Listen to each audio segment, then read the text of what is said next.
Hey everybody, and welcome to another episode here at Tribal Trades, the daily show coming at you from the great state of Florida. One hell of a drug. And I do want to welcome you to the channel wherever you are tuning in from around the world. Thanks for watching. Today we're going to talk, you saw the title of my video. Yeah, we don't want that kind of a strategic reserve. Well, personally, I don't want that kind of strategic reserve. We thought we were getting a Bitcoin strategic reserve, not a I'm not going to say it on air there. We're going to talk about that a little bit more. We're going to look at the charts. We're going to look about how that's affecting the market at the moment, what I see coming up for the end of this month. We've got the FOMC meeting, of course, and a bunch of other stuff. So hang on to your hats, buckle up. We're going for a ride, but before we do that, smash the like button. This does help get this channel out to more people, and of course does help support the channel, as does your amazing comments that you leave. Thank you so much. You take the time to write it. I take the time to read it. Also, if you ask questions in the comment section, I do get back to those as soon as I am able to. Of course, if you'd like more immediate engagement and connection with me, you can find me in the Stocks with Josh Discord. Where is that, you ask? It's located in the description of this video. Just click the more button, that will pop out. And I'm in there engaging with some of the most amazing people on the planet. I have my own Crown Traders channel in there where I share education, insights, resources, some of my trade setups. I just shared about 12 trade setups in there just before coming on in here. And of course, entertainment, because I'm not a financial advisor. This is not financial advice. This is for education and entertainment purposes only. Are you not entertained? And of course, as you know, if you watched my videos yesterday, that I am starting my own Discord. I'm still going to be in the Stocks with Josh Discord as normal. Nothing is going to change there, but I am launching my own Discord in the coming weeks, and we have created a wait list. What is different about it? It's going to be a smaller, more exclusive, closed environment, okay? So once we get to a certain number of people, it is going to be closed off, and the only way that other people who missed the first cut, the first wave, will be able to get in is if somebody decides they don't want to take up one of those spots, or when we do our second wave, which could be many weeks or months down the track. Okay, we haven't decided on that yet. And of course, I have been overwhelmed with emails of those wanting to be on the wait list. Of course, those of you who've done any kind of a one-on-one private training with me get an automatic exemption. So if you would like to claim that exemption, that means you bypass the wait list and you're automatically in. You just need to email me stating that you would like to claim your exemption. Now, of course, for those of you who are on the wait list and those claiming the exemption, all the details haven't been released yet, but when they do and you get the email, there is no obligation to take up the spot. You can pass on the spot and it will just simply go to the next person in line, and that's the way it's going to work. If you have any questions about it, hit me up in the comments below. I'd be more than happy to answer those and connect with you there. Okay, so that's that. And if you want more details, please see because I do spend a little bit more time talking about it in both of yesterday's video. I'm not going to repeat a lot of the same information, just the basics today. And I hope I didn't leave anything important out. If I did, let me know in the comments. Okay, so what have we got here with the reserve? Here we go. Rogue bits, Bitcoin only strategic reserves. No, you can read it for yourself. No. XRP, heck no, CBDC, Bitcoin only, and I agree with that. This is what everybody thought was happening. This is what I thought was happening. Big shock and surprise, and the market is still kind of really figuring that part of it out. Now, I did post on my Twitter page there some of the coins that the government holds. I'm going to look at that in a moment, but I wanted to look at a few other things before we did that. So I just wanted to jump over here for a moment because I had talked about how it's more of a trader's market more than an investor's market.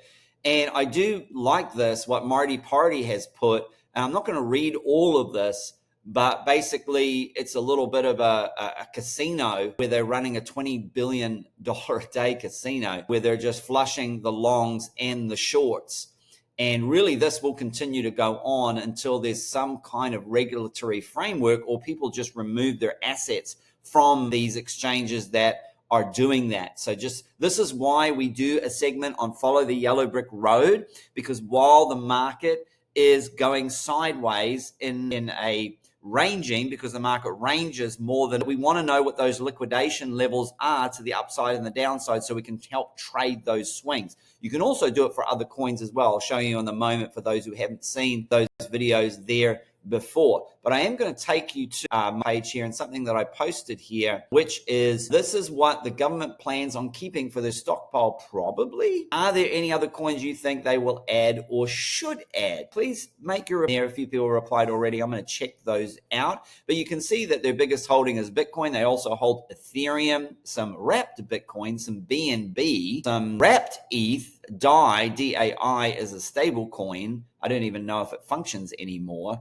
Uniswap, I assume that's Uniswap. TRX, which is Tron. Link, but not a lot, people. Render, I like to see Render on there. Sand, wow, that's a bit of a throwback. Band, that's a real throwback. Old school coin there.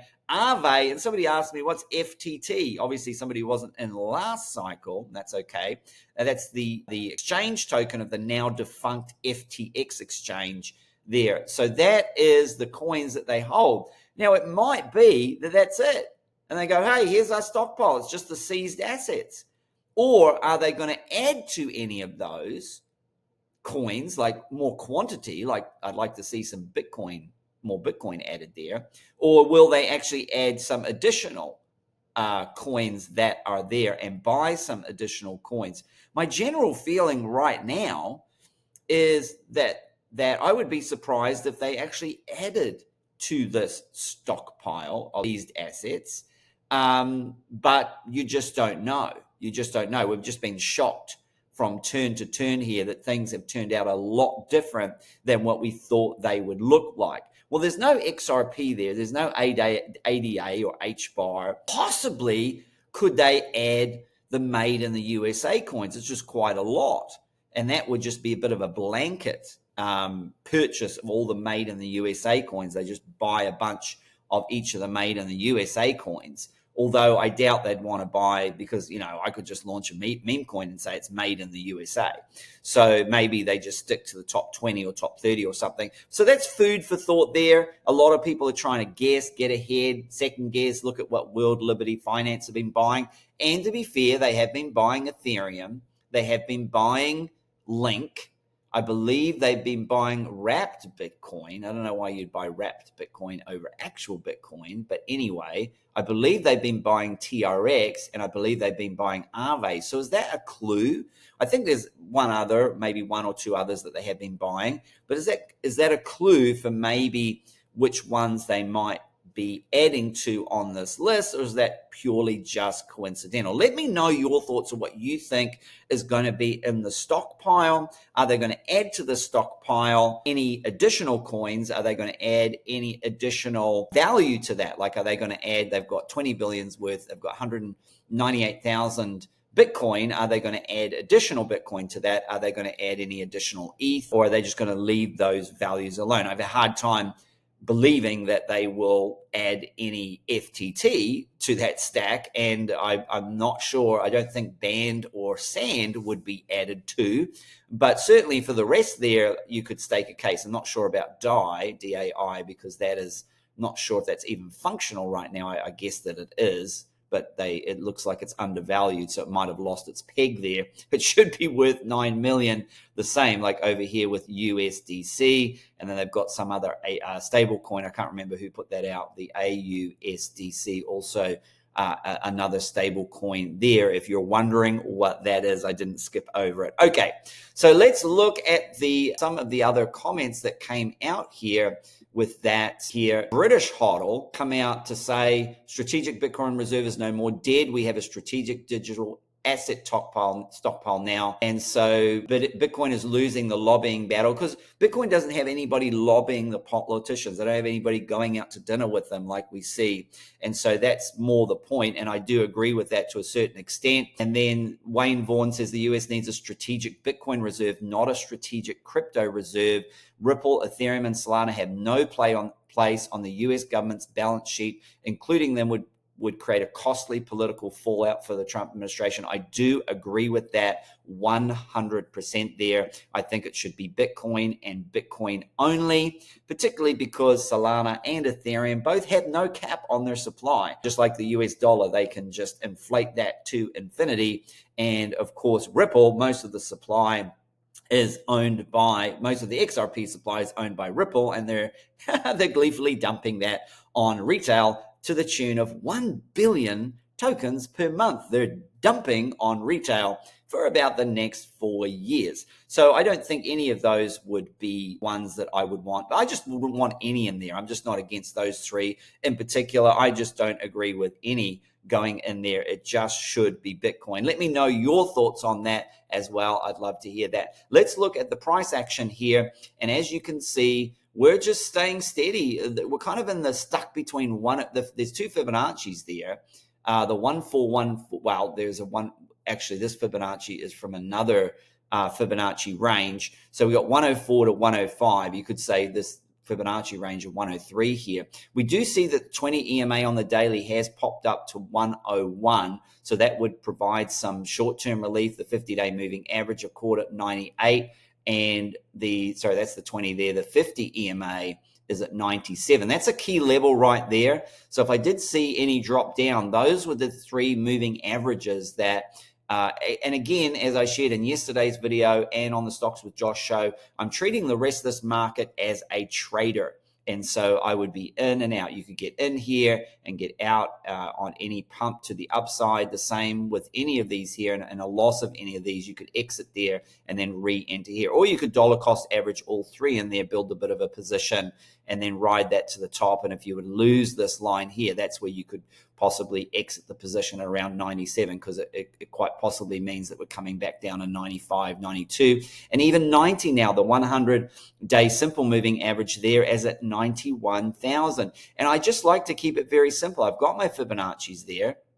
Okay, and I've got the key moving averages. The 200 simple moving average is at 76. The 200 EMA on the daily is at 81. The 100 simple is at 90. They're not really coming into play, but if we were to see a major correction, because we do have bearish divergence on the daily time frame. If we look there, there's the RSI, and the price of Bitcoin is around 99, yet we're up there at 109, and the RSI is much lower there. So that's a bit of a concern. That can take some time to play out. So if we were to see quite a drop, and we've got the FOMC meeting coming up on Wednesday.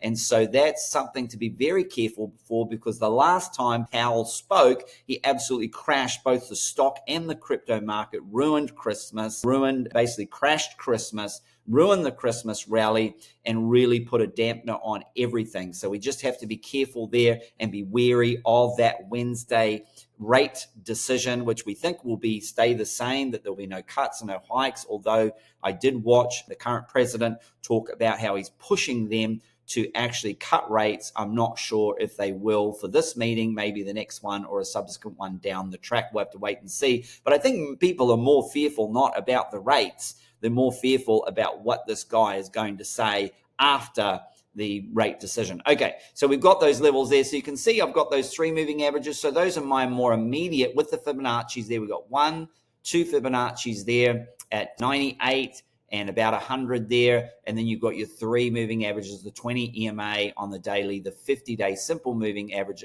and then you've got the 50 EMA on the daily there. And you can see how successful you can be with trading. If you bought in those areas, then you could sell on these little pumps up here as well. So that is where, and of course we've got the tribal trades trend line, which I'm going to have to extend out here a little bit. One line to rule them all. And you do see that they are lining up here. And so there will be, you can see how that has added as support and resistance in the past. All right, let's go to the follow the yellow brick road. We're off to see the wizard, the wonderful Wizard of Oz. This is an important metric, in my opinion.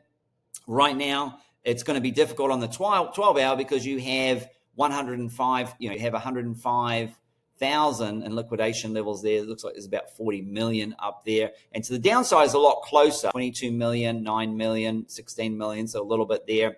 So let's see what happens there. So we might get a little bit more clarity as we move. See, I just bump around until I find the one that I feel gives me the best indication of where we might be going. We've got 18 million up there at 107. We go to the 48 hour, and yeah, it seems like most of the liquidity on the bigger time frames are to the upside.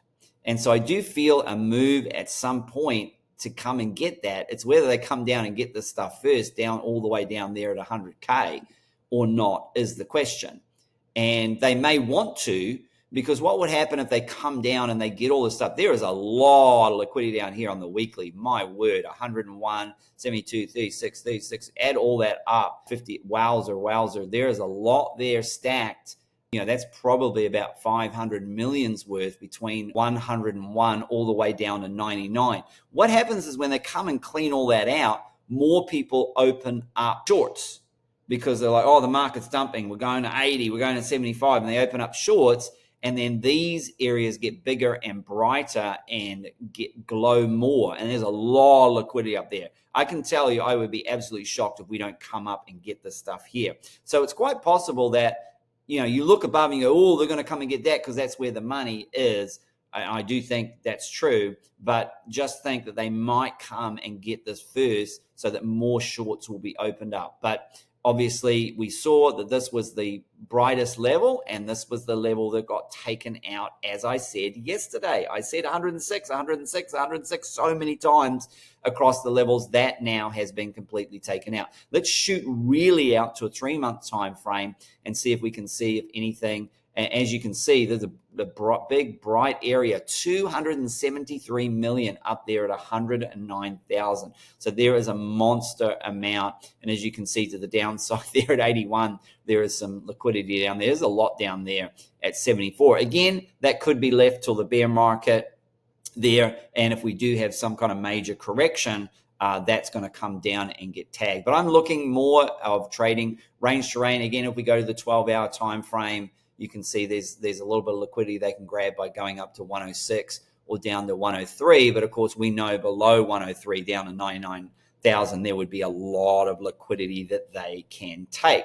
Okay, so that's very interesting. Of course, you can choose different pairs here. You can go and look at Sui, for example, and you can see what's going on with the Sui charts. There you can see, and sometimes that can help with entries. You know, I know that there's a Fibonacci level, for example, at $4.11. And then looking at this, and I think, okay, well, right below that is $4.09 and $4.07, and right down there is $4.04 and $4.03. So maybe there's going to be a little bit of a wick down there. That's where people get in. They get in at $4.11, and then they have a stop loss, and the stop loss, they just get cleaned out. So sometimes I like to see that and maybe put a little bit below those levels for that reason. But that's something that's interesting. Of course, you'd need to look at it all the different time frames there, but you can also use it for trading with other coins. You can see there is a lot going on to the upside there. A lot of people have gone short on Sui there.